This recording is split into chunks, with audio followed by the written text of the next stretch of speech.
Dear sisters and brothers in Christ, on the 26th Sunday in ordinary time, once again we have a parabolic gospel. The gospel passage, which is a parable, is known as the rich man and the Lazarus. And as you can see that this is one of those parables which is very common. The previous week we had a parable, the unjust steward who cheated his master to take advantage of his master to live the worldly things. But in this parable, once again, we have a rich man and a Lazarus. Now, one can put a question. How do we know that this man, not Lazarus, but another one, unnamed character, how he is rich?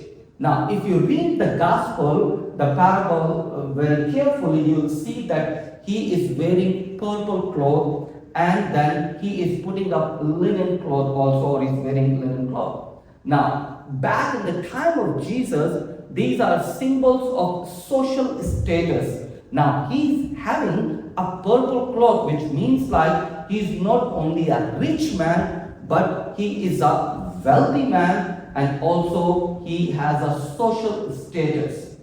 Now, another thing, what we can see in the parable, that he was a rich man because he had feast every day, which means like he has resources to eat every day. The third thing, what we can observe about a good thing about a rich man, that he did not break any commandment or any law. Look at the example. Like, there is no mention in the parable that he was committing adultery, he was stealing, he murdered, or he broke any other law.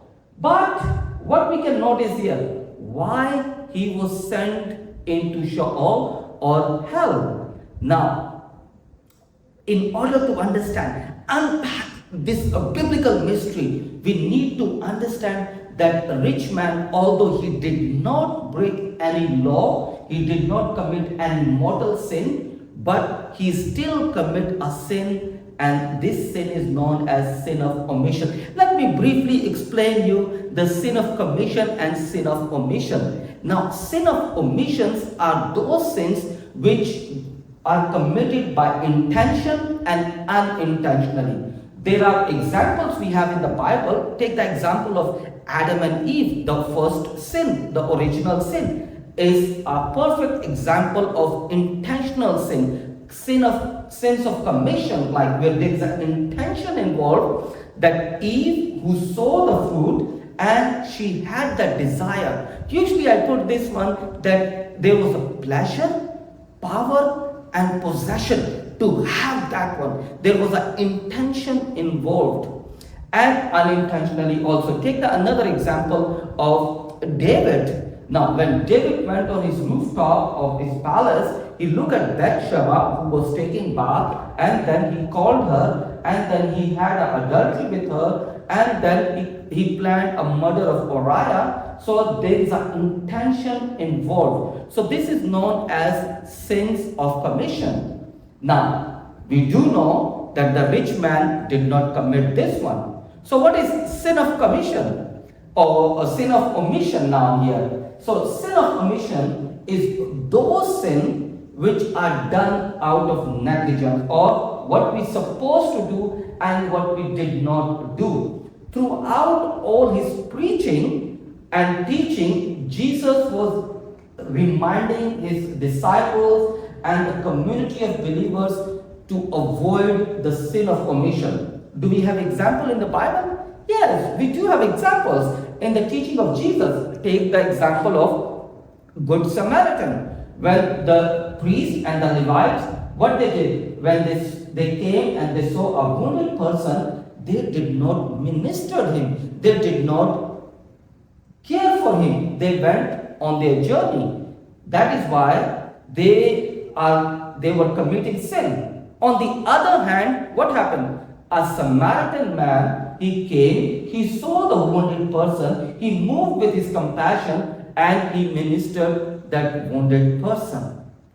Do we have another example? Take another example from the Matthew 25, the famous parable of the Last Judgment. And the second group of people, why they were sent into hell? Because when there were people who were hungry, when there were people who were thirsty, when there were people who were naked or sick or a stranger, they did not minister. They did not went out and to help them. So, in a way, like sin of omission is when I supposed to do something and I don't do it, that is also a sin. Now, going back to our parabolic teaching today, the gospel passage. So what happened? This rich man, he committed a sins of omission. Why? Because he was rich man and he did not see that Lazarus, who was at his gate, he did not see that this man is a sick person. Look at the parable, he has sores. Look at that he was hungry. Look at he was poor, the clothes, and then he was full of himself. The rich man was full of himself because he was always thinking about what I am going to wear, what I am going to eat, and how I am going to live my life. On the other hand, God has told us, love your neighbor as yourself. So in a way, like this rich man did not love his neighbor who was sick, who was in need, who was poor, and who was looking for someone to come and assist. My dear brothers and sisters, what I like to bring to you today, the gospel value. Let's avoid the sin of omission. Let's not indulge ourselves into our full of ourselves and focus on ourselves, what I'm going to put on and what I'm going to eat and how I'm going to receive a comfort in my life. That's not what we are looking. We are looking the gospel value, how we can assist our brothers and sisters, how my words can assist my brothers and sisters, how I can bring hope to my brothers and sisters, how my action can bring charity to my brothers and sisters.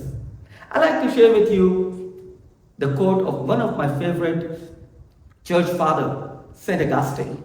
And St. Augustine says, how the charity look like. And he says, charity has hands to help others. Charity has ears to hear the pain of others. Charity has feet to walk towards the sick. And charity has a heart to have a compassion for others. Let's not become like a rich man who is full of himself, who lives the life of luxury, gluttony, full of pride. But let's become a person who is outgoing, who is ready to go out and willing to serve all the Lazarus who are around us, so that we may glorify the Lord by our actions and tell the Lord, Lord, I am doing for you because you promised. I live in the poor, in the hungry, in the naked, in the stranger. Whatsoever you do it for me. May this Sunday gospel help us to live the gospel value and witness Christ in our life.